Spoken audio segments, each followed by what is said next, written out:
What are your dreams as a young girl? Well, you know, growing up as a child, every young child have a dream. I want to be a doctor when I grow up. I want to be. What were your dreams? My dream was to be a policeman. Wow! A policewoman, you mean? A policewoman, yes. That was my dream. But how come you... And when I won't finish, I went for the interview. Really? Yes.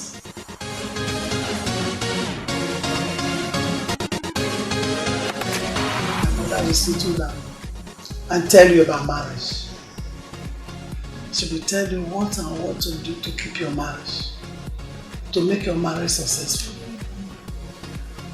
And that I've impacted on all my daughters. And by the grace of God, it worked for me and it's working for my children.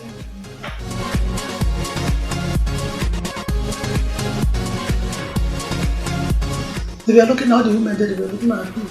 One woman there told me, the woman told me, I said, who is this woman? Who is this woman talking? Then nobody answered her. Then she now said, Madam, I'm from Ovu. In Ovu, we don't do that. Women are not supposed to see their husband's cups. I said, oh, is it the man that is supposed to see the wife's cups? Is the man not sitting to the woman? She should see the cups. I put sand on the grave. He said, no, that's not to the tradition. That's the thing that church has done to spoil the world. I said, is that so?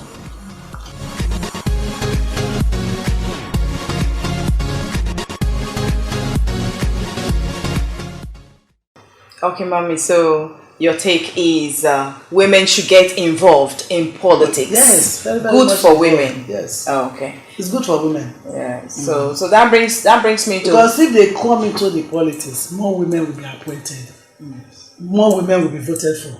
Okay. Yes. If you don't work, they won't vote for you now. You must work for recognition. Okay. That's the truth. Today we have a lot of women that actually have, when growing up years back, we have more men go to school. Some women, you can find them in some fields, but today you can find women in almost any field in the world, because is it doctor, is it medicine, is it engineering? You have women everywhere. But we know, like in Delta State, the former governor, we give kudos to him because he appointed so many women. And this our present governor now, we know he's still towing that line, putting women in position. But then we are still craving. What would be your advice for more women and how more women can be? My advice for the women is that, like I said earlier, they have to work for recognition. Because I discovered that even in the universities, there's no university for man and university for woman. They all attended the same university. In most cases, the women even do better. Look at the law school exam they just did. A girl got first class. There were many men there. A lot of these men don't want the women to rise. That is the truth. The oppression is a lot. There's no how we struggle that we can talk of equality. We even asked for 30%. We couldn't get the 30%. We couldn't. But most times I discover that we, the women, are the problems of ourselves. If a woman comes out now as a chairman, and a man comes out as a chairman, the women will prefer to follow the man. They will prefer to follow the man. They will never want the woman to go. I tell them, every woman must fight for women. If you don't fight for yourself, nobody will fight for you. Fight for yourself. Let them see that you are working. Work for recognition. In this government now, there are some female PSCs that are doing very well. Very well. You discuss with them, you will know that they know their onions, they know what they are doing. So if you are in any position as a woman and you do well, other women will use that as an advantage to come in. And that is the truth. We should work for recognition. We should fight our way in.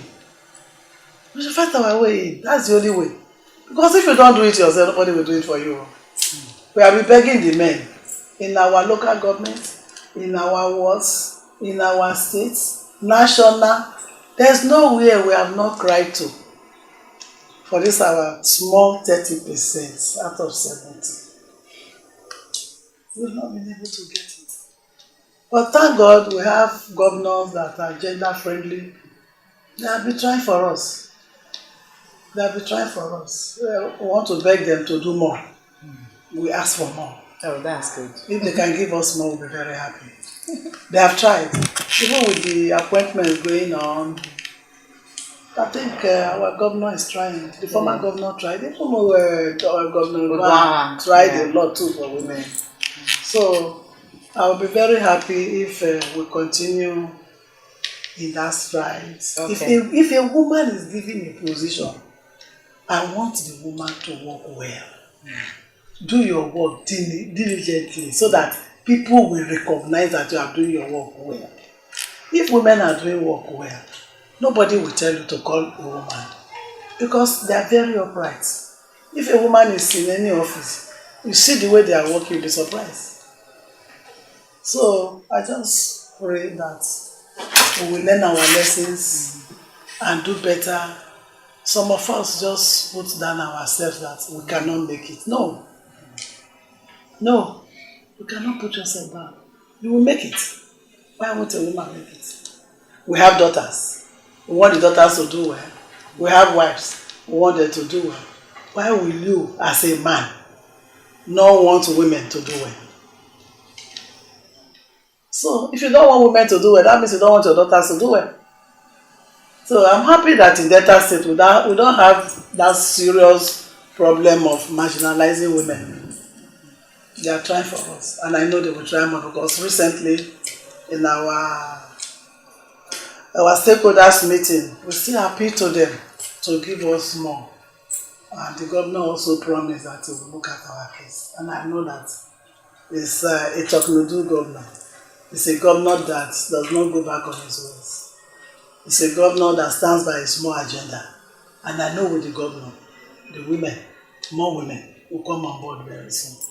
Okay, thank you so much, Mommy. So all we are saying is, as a woman, even as we crave for more leadership positions in government, when you are given one, do well, handle it with all dedication, do all your best. So more women can be given more positions. Now, when you were talking, Mommy, you did say how most of us women don't like supporting one another. Yes. What do you think is advice? As is the reason? No, what's the reason that women don't like to support women? Well, I will not say this. I will not really say it's because they don't like the women. Maybe it's because the women don't have money. They try around for them as the other men do. And they like the pulling down syndrome for women too. It's high. I don't know why. I cannot really say why the women don't want women to go. Because if you look at it, they say if anything happens to a woman, if your husband dies, for instance, who are the people that will come and tell you that you killed your husband? Women. They are the people they send. So by the time we stand on our own, see, these women cannot be relegated to the background and we stand firm. You will see that we will do well because the women are more. From the statistics, the women are more. Even when we are voting, for instance, during the election, if you see the line of the women, they are more. So the women should be considered. We women should try and love ourselves. Love is the thing. We should show love to each other. It's not love of money. Love of sisterly. I'm talking of sisterly love. See, this woman is my sister. It's a woman like me. What I'm doing to this woman, they do it to me. Well, I like it. You understand? By the time we all have that mindset, you will see that we will rise. We'll be able to pull ourselves together. Pull ourselves together and move on. Move on. That's good. It's the woman in you, and we are here still talking and looking at the woman in Lady Chief Mrs. Roseline Amioku. My womanhood is my pride. Let's remember that our yesterday's girls are today's women. And today's girls will be tomorrow's women. Yeah. So let's train our girl child. Let's help our girl child. Let's educate and empower our girl child.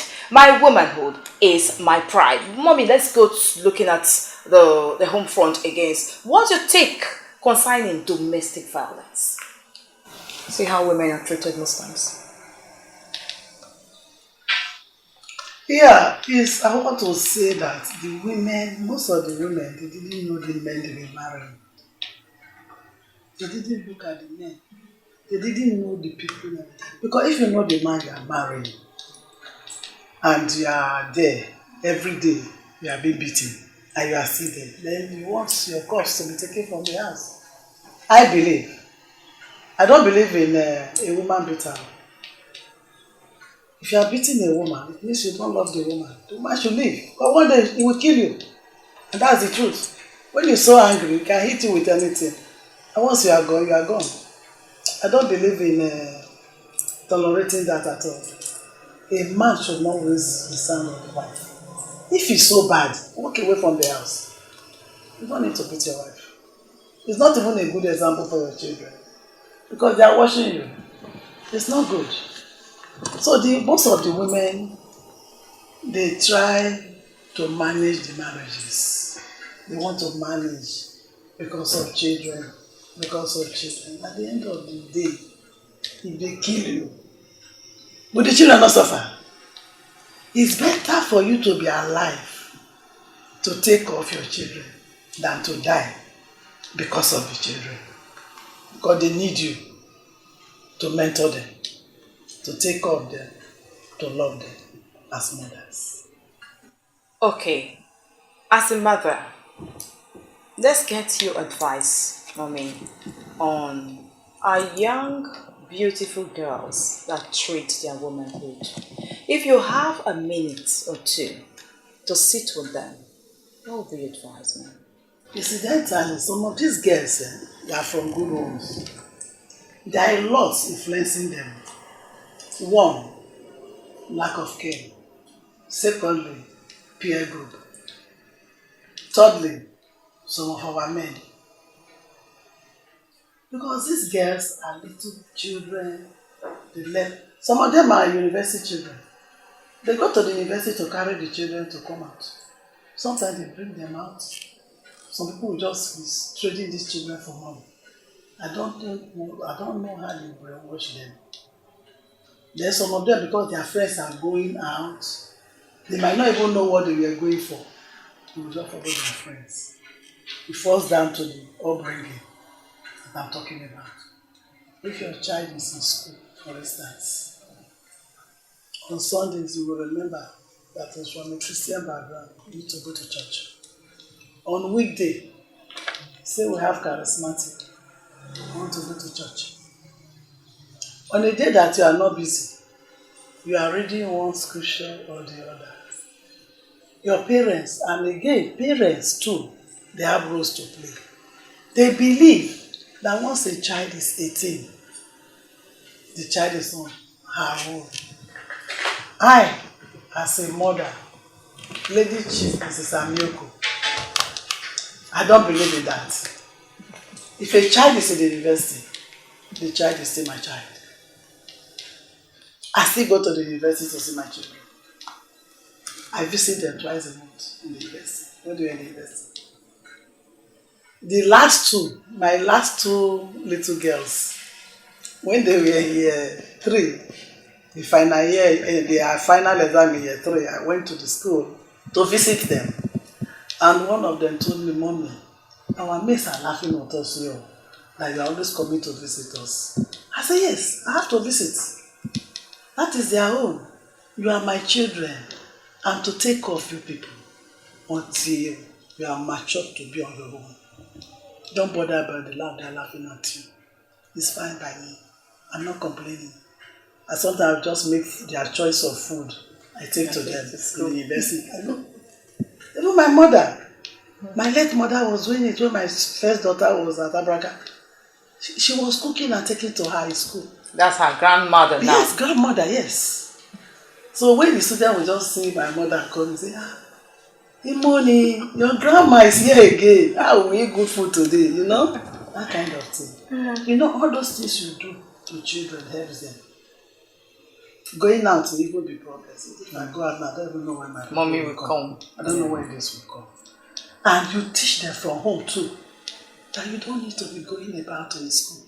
So you don't tell them you are coming when you're going, mommy? No, we don't. You don't call them, say, okay, I'm coming to see you in school today? No, we don't. We don't. They will just see us. We don't. And there's no day when we didn't see them.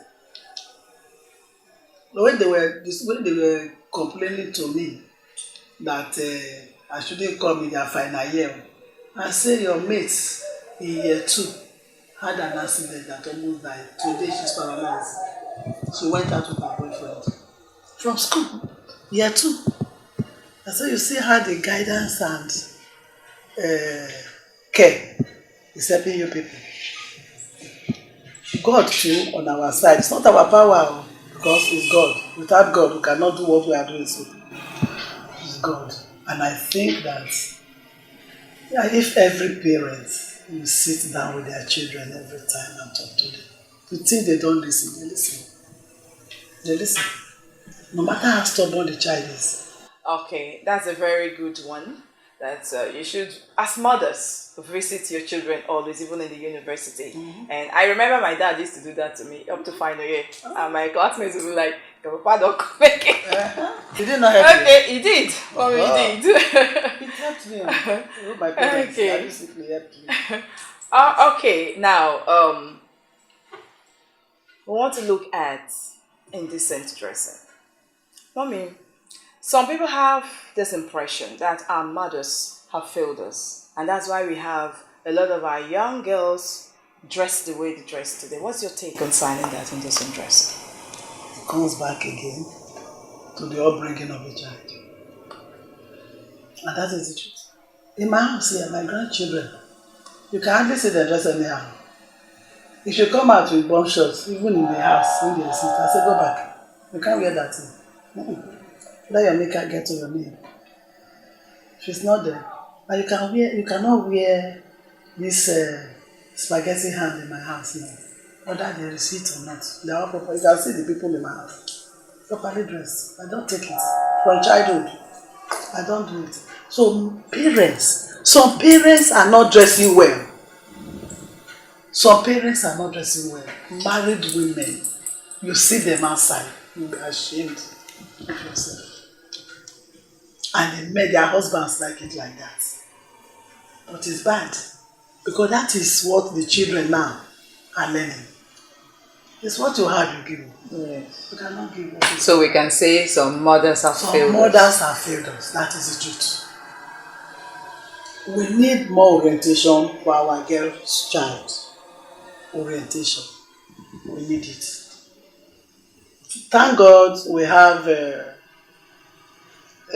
ministry of girl child, something. Okay. I'm going to talk to her. Miss Orodio, I'm going to talk to her.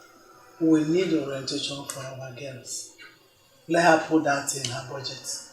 So that once in a while, we gather the young girls between the ages of 18 and 30 and begin to talk to them.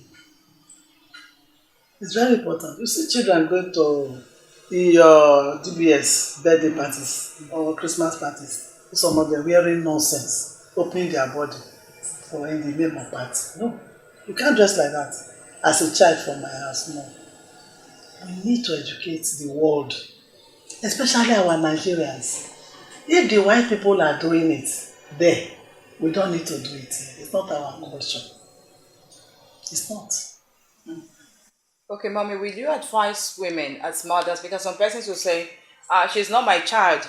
If I talk to her today, I don't know, some of them are so saucy, she won't even respond to me. So is it advisable for women, even as mothers, when the child is not your biological child, to as well take it upon yourself to talk to them on how they dress? Of course, you must do that. No matter how they are going to take it, it doesn't matter. You are doing the work of God. I've seen children before on the road. I stop to talk to them. I just park my car.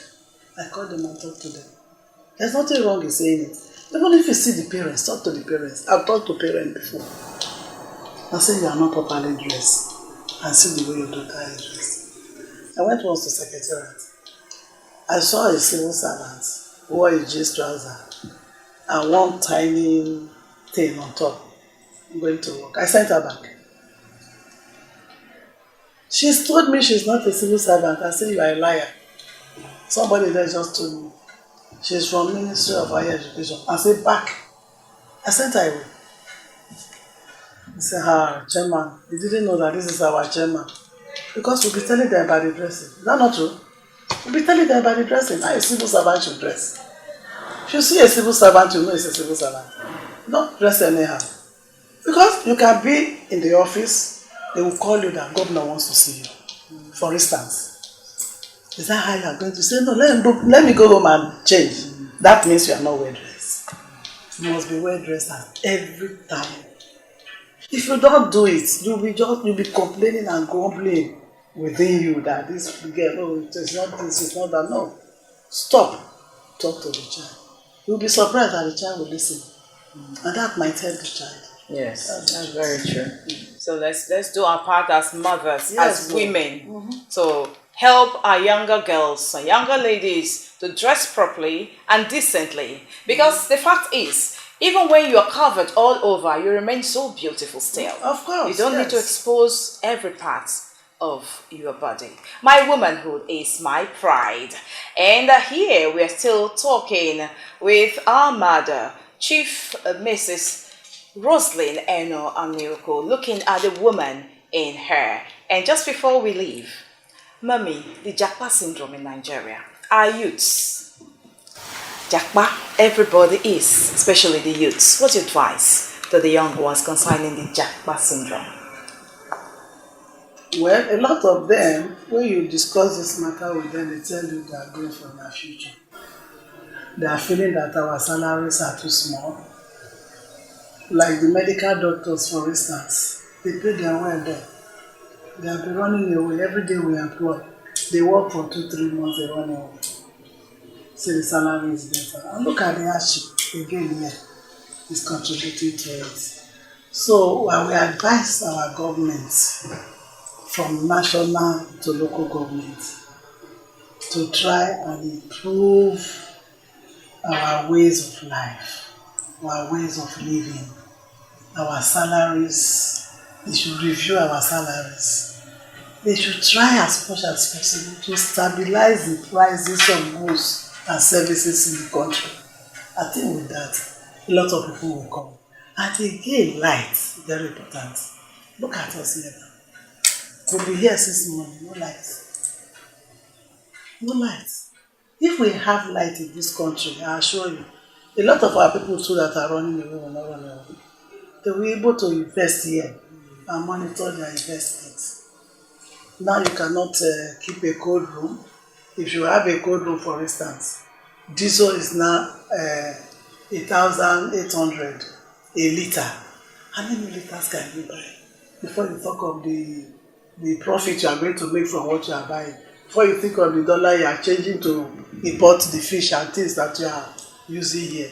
So it's a serious problem. Our government, we appeal to them to try and make our light stable. Very important. The light is the major thing. Yes. Well, once you have light, many things will come. Many things will work out. It will work out and work well. Yeah. Because the doctors, for instance, so that are going, so they can open their private clinics here. And people will be going there. Thank you so much, Mommy. I've been speaking with Chief Mrs. Lady Roseline Amioku, Acting Chairman, Civil Service Commission, Delta State. And she's told us so much about herself as a woman. We know the height where she is today, and we want to let you know too as a woman that you can achieve that dream of yours, whatever it is, as a woman. Sister, you are 100% that queen. Don't let nobody put you down. My womanhood is my pride. I got pride, I got potentials, I have class, and I am special. Joy Uche is my name. And signing off right now, we want to take that advice from you, mother, for all our women out there and our young girls on how to be a better woman. Yeah, being a woman is a pride, and we enjoy being women. I don't have any regrets for being a woman. So I advise every woman out there to be themselves and have pride in them that they are women and they are specially made by God. That's my advice for them. They should not be looking down on themselves. Women must stand as women and play their role as women, as mothers, as grandmothers. And if they do that, you will be surprised. And I also advise women to please take good care of their children, monitor their children, monitor where they go to, what they do. That's my advice for the women. And above all, they should instill in these children from childhood the fear of God. It will pilot them all through their life. Thank you. Thank you so much, mommy. Yes, the woman in you. It's all about the worth of every woman. And today we have been talking with Chief Mrs. Lady Roseline Amioku, the acting chairman, Civil Service Commission in Delta State. And she's told us a lot about herself. Yes, she's a mother and she is a grandmother. So getting that advice from her, will help us to be better women as well in future. My womanhood is my pride. Let's do it again next week on The Woman in You. Joy Uche is my name. See you next time.